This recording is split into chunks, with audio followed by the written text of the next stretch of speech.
Thank you very much. It's a great pleasure to be here, and I'd like to thank the organizers for giving me the opportunity to speak. So I'm actually going to change the topic slightly and tell you about a project that we've just completed, which is actually understanding epigenetic changes in transgenesis and regenerated plants. It does relate to smallRNAs, and so I'll give you a little bit of insights into the connection to smallRNAs. So my lab works on various aspects of smallRNAs in plants. Plants, as you may know, have at least three major categories of smallRNAs: microRNAs, which function in post-transcriptional gene regulation; siRNAs, which function in transcriptional gene regulation, as well as other classes such as transacting siRNAs, which are a sort of hybrid of microRNAs and siRNAs. So I'm going to tell you today about work that involves smallRNAs. SmallRNAs are typically known for their role in suppressing transposon activity. They direct DNA methylation, they regulate gene expression, and they reinforce and maintain heterochromatin in the nucleus. So first, by way of introduction, let me go back a few years and tell you about work that I did together, my lab did together with the lab of Pam Green, working in Petunia. And so this is what first got us interested in thinking about transgenes. And you're probably familiar with work from the early 1990s by Rich Jorgensen's lab, in which he identified the transgene co-suppression in petunias. And so we know from that work that co-suppression is a form of post-transcriptional gene silencing, and it's triggered by transgenes, and it functions in a homology-dependent fashion. And this results in the silencing of both transgene and homologous endogenous genes, and it's associated with mRNA decay. And so this, as I mentioned, goes all the way back to 1990, in which Carolyn Napoli and Rich Jorgensen were studying the chalcone synthase gene, which, after overexpressing the gene, they noticed transgene silencing.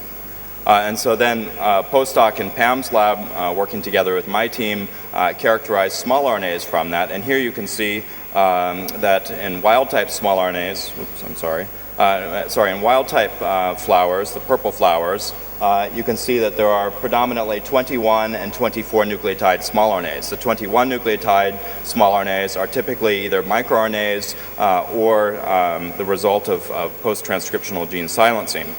So in wild type, these are predominantly microRNAs. The 24 nucleotide smallRNAs are the heterochromatic siRNAs that are involved in suppression of heterochromatic regions. And in the silence line here, you can see there's a dramatic increase in the peak at the 21 nucleotides. And this is a result of what we discovered were many smallRNAs that were associated with the transgene. And so when we looked, and here you can see graphs that show either a measurement of either the different smallRNAs as distinct or the total smallRNAs associated with the chalcone synthase gene. And it's very hard to see the wild-type flower because the smallRNAs are almost non-existent, but it's the purple bar on the left in each case. And in the silence flower, we see a dramatic increase in both the number of different smallRNAs and the total number of smallRNAs associated with this one gene. And so really the point of this slide is just to show you that we've been working on transgenes for a few years, and this got us really interested in thinking about the process of transgenes, transgene silencing, and transgene activity. And so then in a collaborative project together with Guoliang Wang's lab at Ohio State University, Steve Jacobson's lab at University of California at Los Angeles, we started to examine transgenic rice in more detail. And so I'm sure many of you are much more familiar with the process of producing transgenic rice than I, because many people in the room work in that area. But basically it's a process by which callus is induced. The transformation takes place of the callus. This is selected and then regenerated into intact plants. And so we were interested to think about the process of transgene and transgenic rice and plant regeneration and the effects that it might have on the epigenome and DNA methylation. And so we know that most transgenic crops are produced through tissue culture.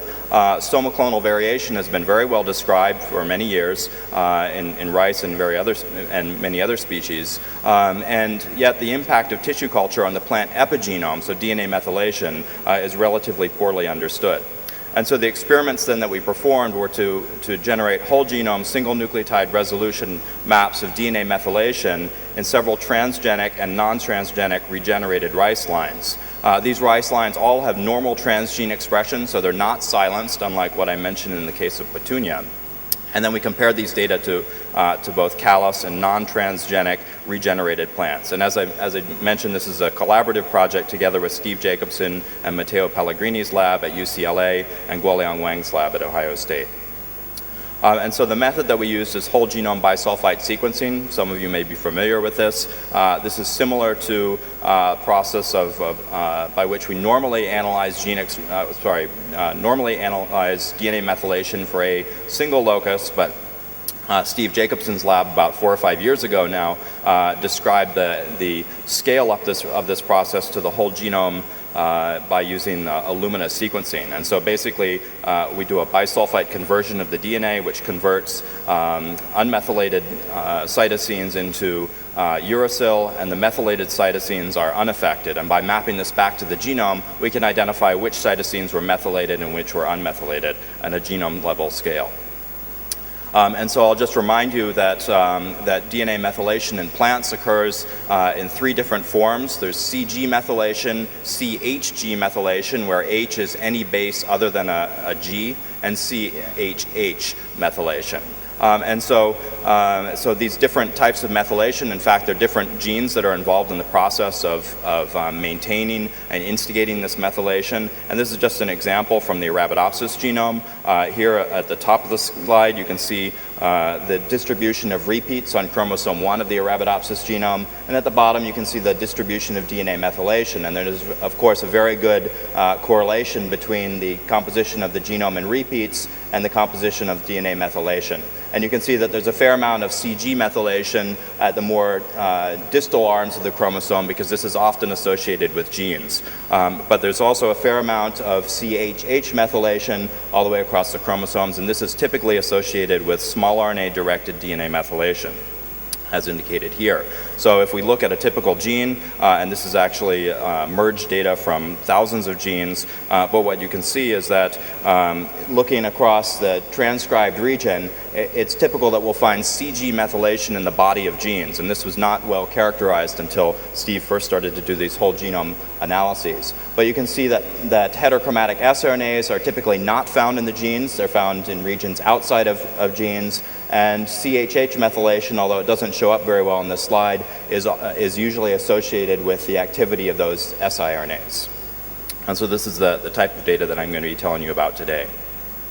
And so the experiment that we did then was we generated single nucleotide resolution data for 17 lines. So we had on average between about 10 and 18-fold coverage of the genome. We had inbred lines, so these were whole plants, the source of the callus material that we worked with. Transgenic plants that were regenerated that contained various transgenes and also different generations. So the original purpose of the experiment was to understand the role of DNA methylation in plant responses to pathogens. So many of these are gene related, although we didn't follow up on that aspect of the plants in these particular experiments. But we had T2, T4, T6 generation of plants, and then we also had callus and regenerated plants that had no transgene in them. And I'll come back to this as I describe the results. And so one thing that jumped out to us right away is that the transgenic materials were hypomethylated at certain sites. And so here I'm just showing you several different example genes. So at the top you can see the 3 wild-type plants, and below that you can see the regenerated transgenic plants. And so we were able to identify a number of regions in which CG methylation levels were dramatically different in the transgenic plants. And so this was the first observation which jumped out at us and made us interested to pursue this in a little bit more detail. And so when we looked at that CG methylation in the differences across the genome, what we noticed was that in the transgenic materials, there were hundreds of kilobases of hypomethylation. So that's reduced methylation, reduced CG methylation. And we call these, and the people in the field call these differentially methylated regions. And so we wanted to understand these differentially methylated regions in more detail. There are also relatively few instances of hypermethylation, that's increased methylation in these plants.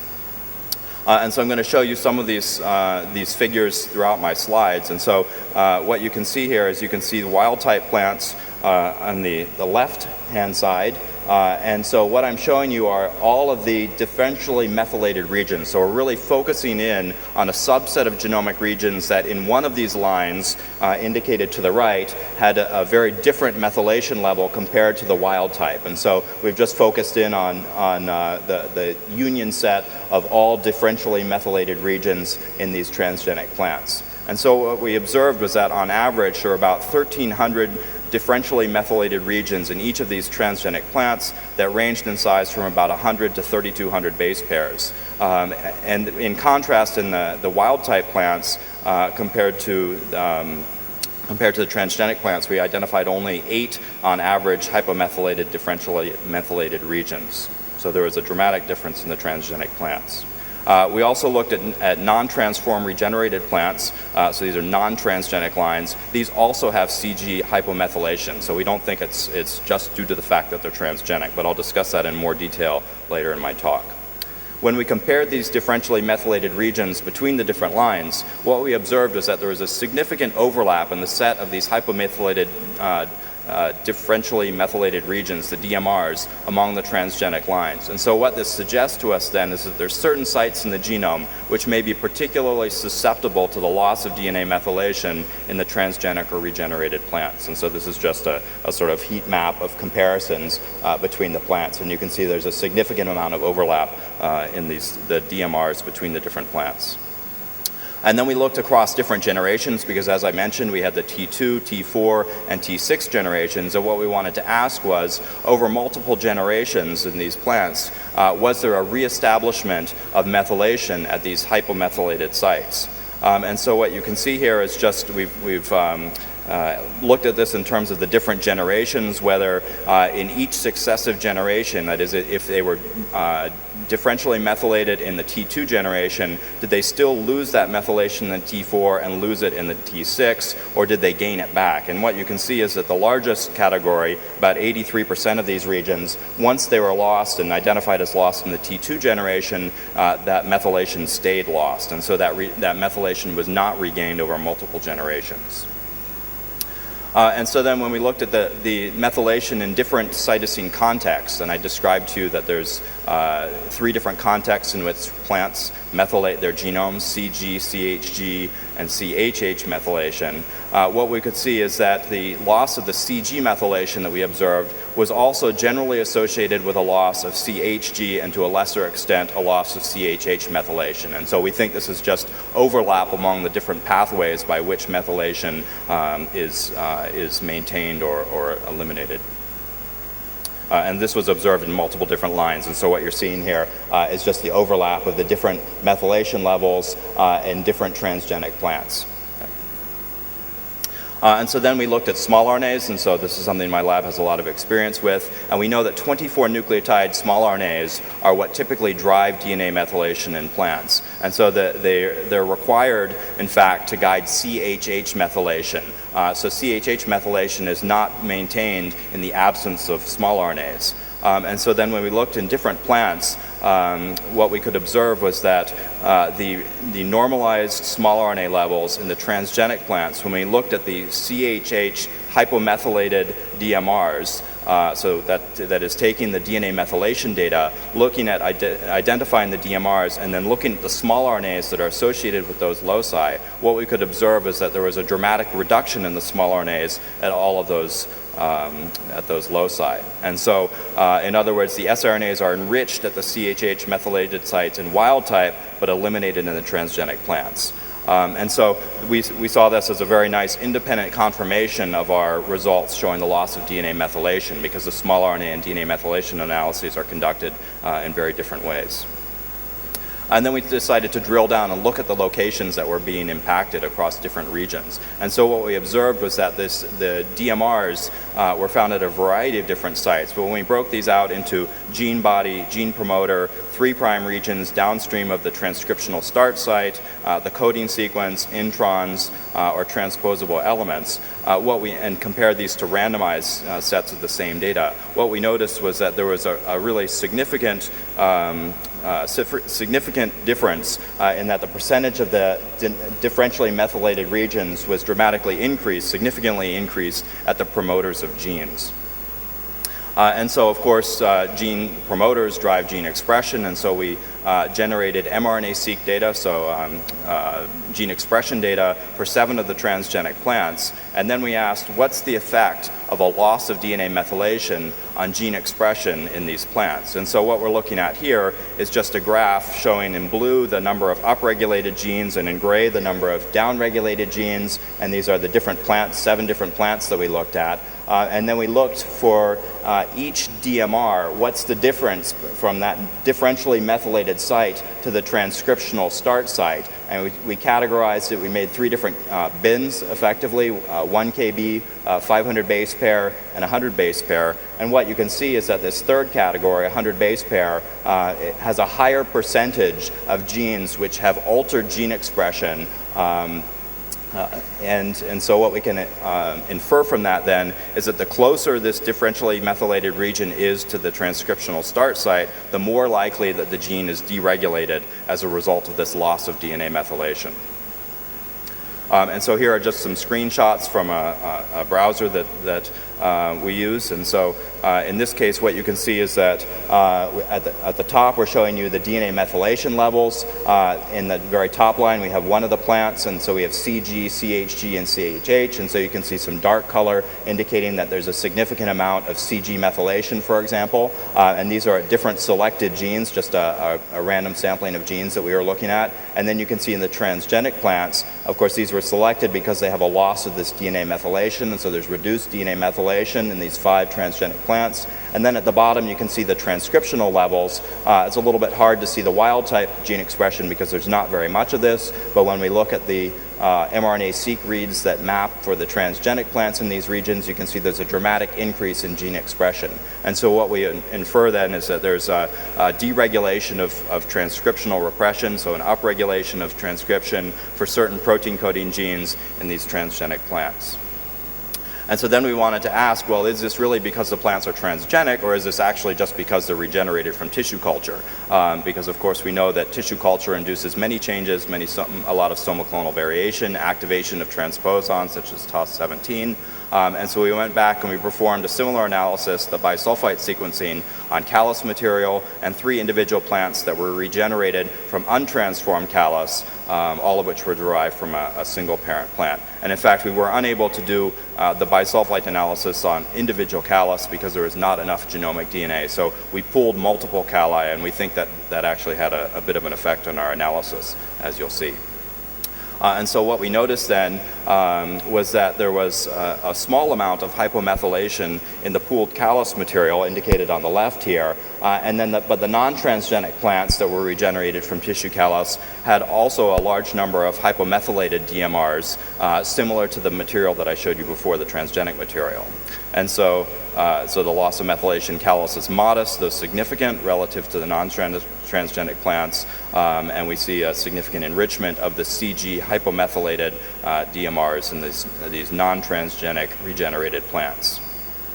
And so then I show you another one of these diagrams in which we're looking at all of the CG differentially methylated regions in these different plants. And what we can see is that individual regenerated non-transgenic plants show differences between the lines in the sites that lost DNA methylation. So there is some overlap, but there are also some stochastic effects in individual plants. And then we think that pooling multiple calli then really diluted the loss of DNA methylation and created a sort of averaging effect. So we're not seeing many differences in these individual calli, in these individual pools of calli, probably because they represent very distinct bits of tissue.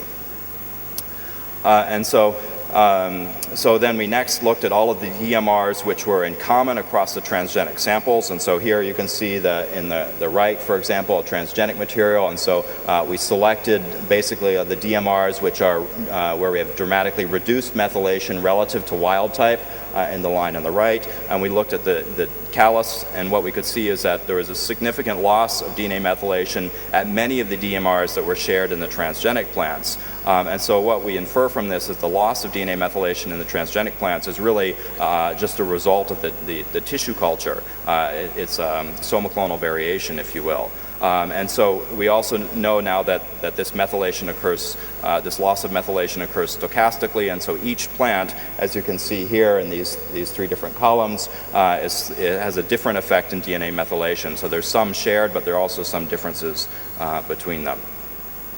And so when we looked at the callus in a little bit more detail, one thing that we noticed was that there are quite a large number of regions which show up here which are hypermethylated, and we had not observed that in the case of the regenerated plants, whether they're transgenic or non-transgenic. And so here you can see that there's close to 25 megabases of hypermethylated DMRs that we identified in the callus material, but the plants that are regenerated from this callus don't show that hypermethylation, so it seems to go away in the regenerated plants.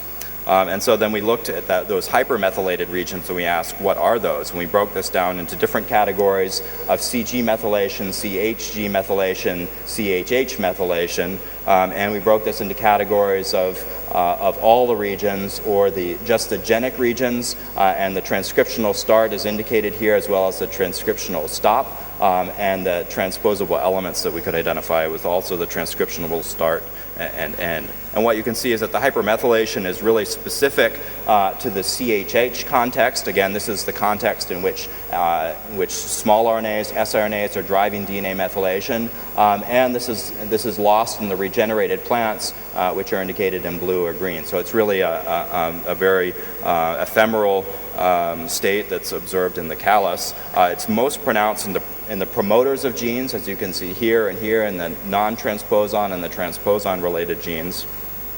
And so what we think then is that this, unlike the tissue culture-induced DNA hypomethylation that I described earlier, which is largely stable after regeneration, this CHH hypermethylation is eliminated after regeneration, so it's an ephemeral sort of state.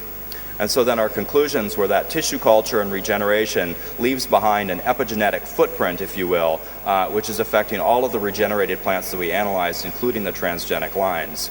There's DNA hypomethylation in all contexts at gene promoters, and this impacts endogenous gene expression, and it's stably inherited through regeneration and into subsequent generations of the plants. The CHH hypermethylation that we observed at promoters is eliminated on regeneration, so it's a fairly ephemeral state. And thus our conclusions, overall conclusions, is that the regeneration process utilized for transgenesis in rice and presumably in other species causes stable epigenetic impacts in rice. And so one component of somoclonal variation that's observed may be attributable to changes in DNA methylation as a result of this process. So finally, I'd just like to acknowledge the people that did the work. A lot of the DNA methylation work went on in Steve Jacobson's lab. Hume Stroud did a tremendous job in most of the analyses that I described here. Suhua is involved in the library construction, and Matteo in the informatics. In Guoliang's lab, Bo and Maria generated the materials that we described here. Stacy in my lab was involved in the transcriptional analyses. Mayumi's a big help in many of our informatics processes. Unfortunately, I couldn't tell you about many of the other projects that we have going on in the lab related to small RNAs, and I just want to mention that Do Arkit is a postdoc who's here with me. He's from Thailand, and hopefully I can tell you about the work that he's doing at one of the upcoming meetings. So thank you very much for your attention.